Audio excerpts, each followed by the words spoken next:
Ivan Pavlenko, From Family to Family, Chapter 3, Part 9.3, at Party and Household Work, read by Natalia Bызова. Exam sessions were a kind of rest for me after hard and stressful work. At the Institute, I felt both physical and moral relief. I also worked a lot, but calmly, without a nervous breakdown. Nothing was weighing me down. In the morning, I listened to lectures, wrote down, and in the afternoon, I took textbooks in the reading room and sat over them until late at night. I slept in a dormitory. We took the exams at the end of the session.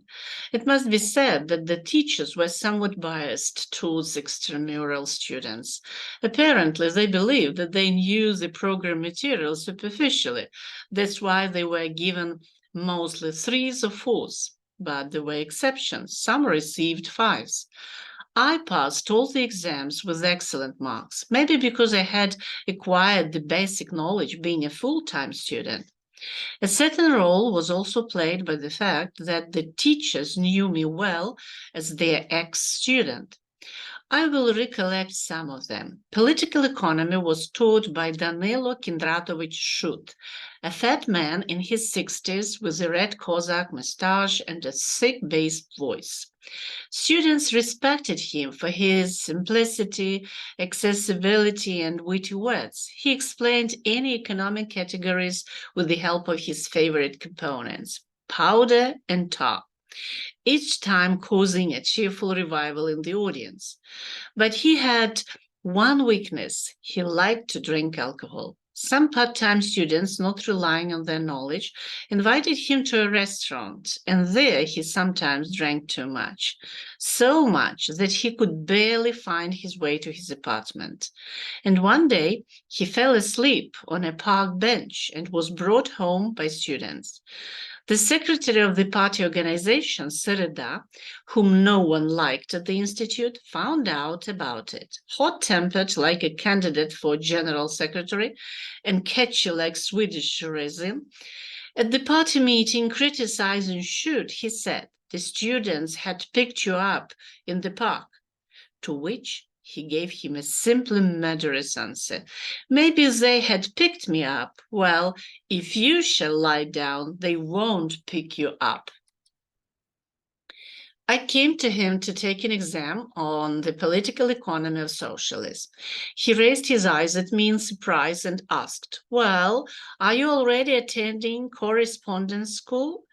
"I am," I say, "due to family circumstances." "It's a pity," he hummed in his bass voice. "You were a good student." "Well, take your lucky exam card."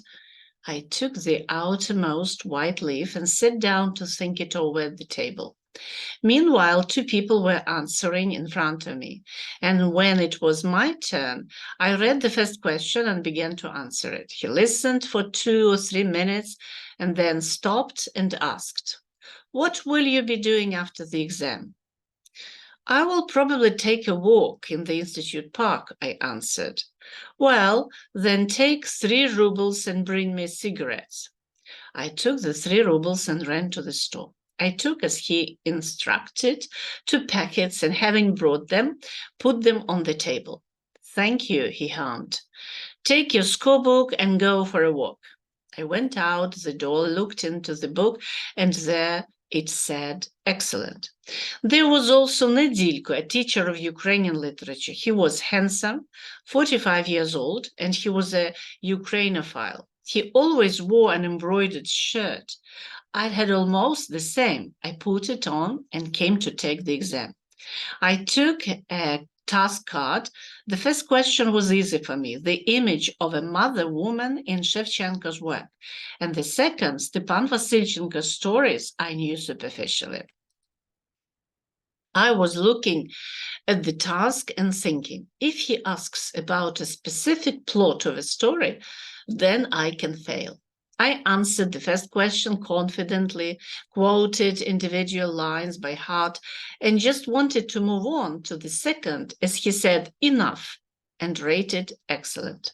So you need to know what shirt to wear to the exam. but I got the first 4 somehow by accident. In order to transfer to the 3rd course of the correspondence department, I had to pass the Ukrainian language exam.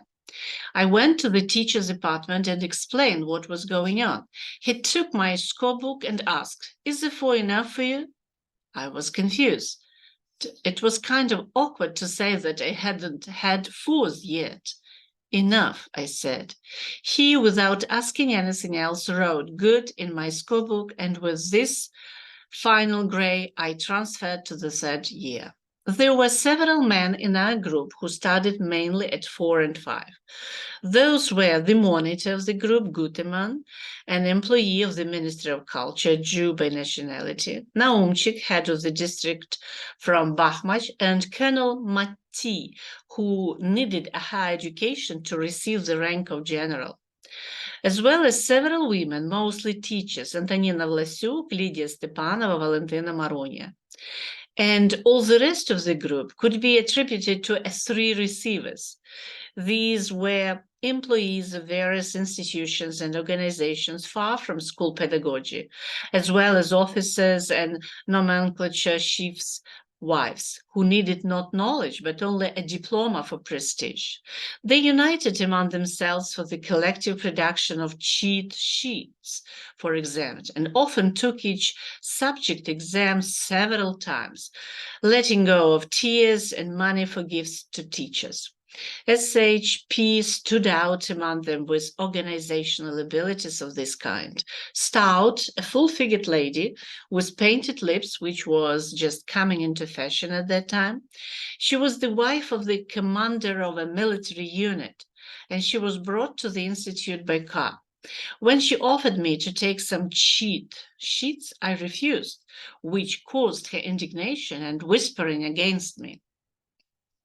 In response, I wrote an epigram of the following content: "Not a lady, a cat, a painted mouse, a swollen pie, a tub with utensils, stuffed like a fool, a whole lot of skin." During the break, I put the epigram under her desk and then watched as she read it, grimaced, and hid it in her purse. Maybe she guessed who had written it, but she didn't reveal herself and didn't approach me again. Students take exams in different ways. Everything depends on the level of knowledge. Those who are weak in learning try to come to the teacher last. They wait by the door, keeping track of which task cards have already been answered, and throw out extra cheat sheets from their caches. And when it's their turn, they approach the table and start running their eyes over the remaining cards to take. This is the first sign that the material has been poorly mastered.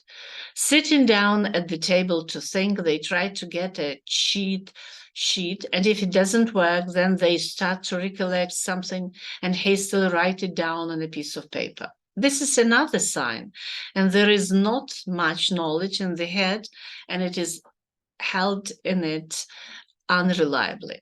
They answer confusedly, getting lost, and all the time looking at their papers, and hence they get a 3. They're also happy about it. I had my own system of preparing and taking exams, based first of all on my own knowledge, a sharp memory, and a good tongue. Before the next exam, I divided the textbook into the number of days allocated for its preparation and thoroughly learned the program material in parts. Sometimes I wrote down some quotes and conclusions and memorized them. On the last day, I repeated and summarized everything, and in the evening, I went to bed and slept until I woke up. I did exercises, washed up to my waist with cold water, had a light breakfast, and fresh and confident went to the institute. No one objected when I went outside the queue.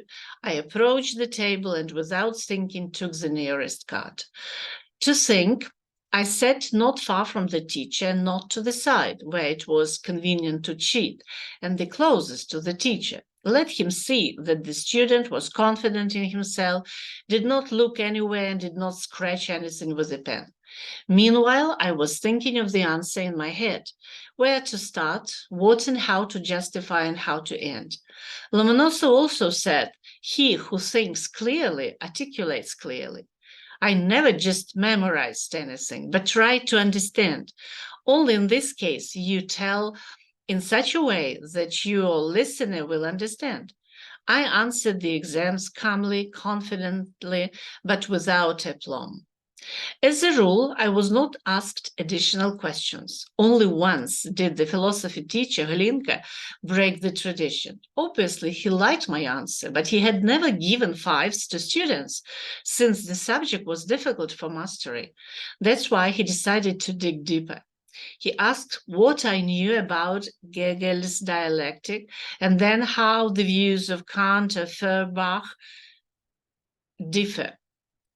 I'll be honest, I had been interested in those philosophers even earlier, and I tried to understand the essence of their teachings. I explained as well as I could.